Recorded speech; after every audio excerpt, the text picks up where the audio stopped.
극동방송 최선 목사님의 5분 칼럼.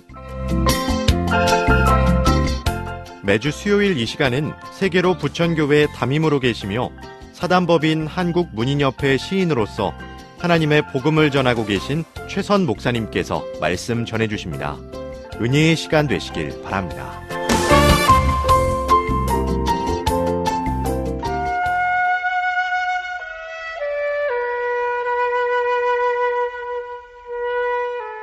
동방의 끝, 작은 나라 한반도에 복음을 들고 입국한 선교사들이 많이 있었습니다.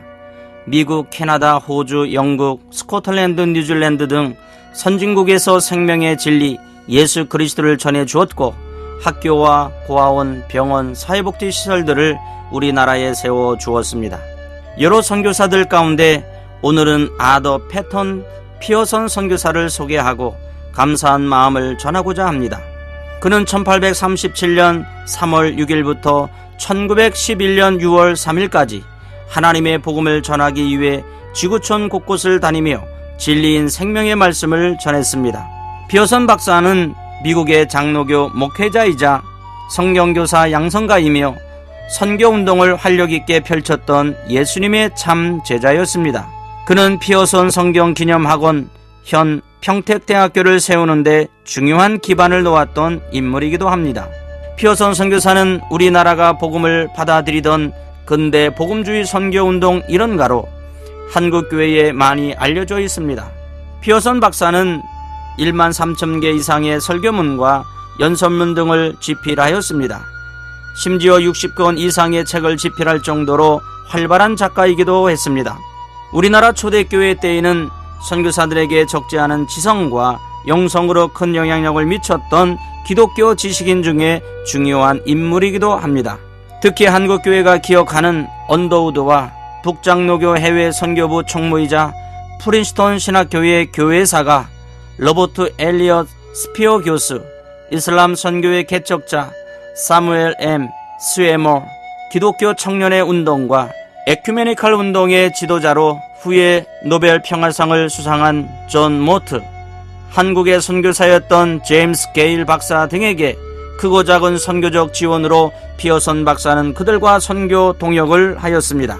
수많은 선교사와 학자들에게 영향을 주었고 1887년 세문안교회가 시작된 해에 언더우드는 피어선에게 성령의 능력으로 예배에 많은 사람들이 참여하고 있다고 편지를 보내며 깊은 교제를 시작하였습니다. 언더우드는 피어선이 편집장으로 있던 세계선교평론회 조선거주 편집통신원으로 활동하다가 후에 피어선 성경기념학원의 초대 이사장으로서 학교 설립을 주도하였고 초대 원장을 지내기도 하였습니다. 피어선 선교사는 절친한 친구인 무디와 함께 미국의 복음주의 운동을 주도하며 1886년 미국 노스필드에서 학생 자원운동 단체를 창설하여 서우드 에디, 존 모트, 해니 윈터스 루스, 타임즈 잡지 창설자의 아버지와 같은 수많은 대학 청년들에게 선교의 비전을 심어 주었습니다. 미국의 학생들은 여기에 도전을 받아 조선과 청나라, 동남아시아, 중앙아시아의 십자가 복음을 들고 머나먼 이방인의 나라들까지 선교사로 갔습니다. 피어선 선교사는 매우 열악한 여건에서도 성경을 공부하는 조선인들의 모습에 크게 감동받아서 성경학교 설립을 약속하였는데 병세가 악화되어 1911년 1월 조선을 떠나 일본, 미국 LA를 거쳐 뉴욕으로 돌아간 후 1911년 6월 3일 74세로 이 땅의 복음 전파 사명을 다하시고 영원한 하나님의 나라 영생에 있는 천국으로 가셨습니다. 그가 남긴 마지막 메시지는 조선의 성경학교를 세우라 였습니다. 피어선 선교사의 유족과 친구들, 후원자들이 피어선 박사의 유언을 따라 조선의 초교파적 성경학교를 설립한 것이 1912년 서울 서대문구 협성신학교 내에서 시작된 피어선 기념 성경학원입니다. 이 성경학원을 전신으로 하여 1980년 조기용 전 총장에 의해 대학 설립 인가를 받았고 1981년 평택으로 학교를 옮겨 피어선 성서신학교로 개교하였습니다. 1990년 12월 4년제 대학으로 승격하여 피어선 대학으로 개명하였으며 1996년에 근거 지명을 따라 평택대학교로 재개명하여 오늘에 이르고 있습니다.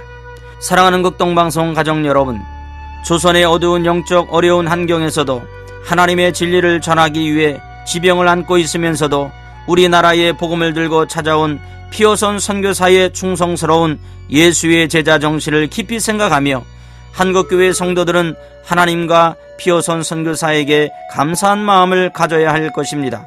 우리 모두 힘들고 어려운 코로나19 사태의 긴 터널을 지나고 있는 무거운 삶을 살아가고 있지만 예수 그리스도의 이름으로 일어나 반드시 승리하는 삶을 사시길 주님의 이름으로 축복합니다.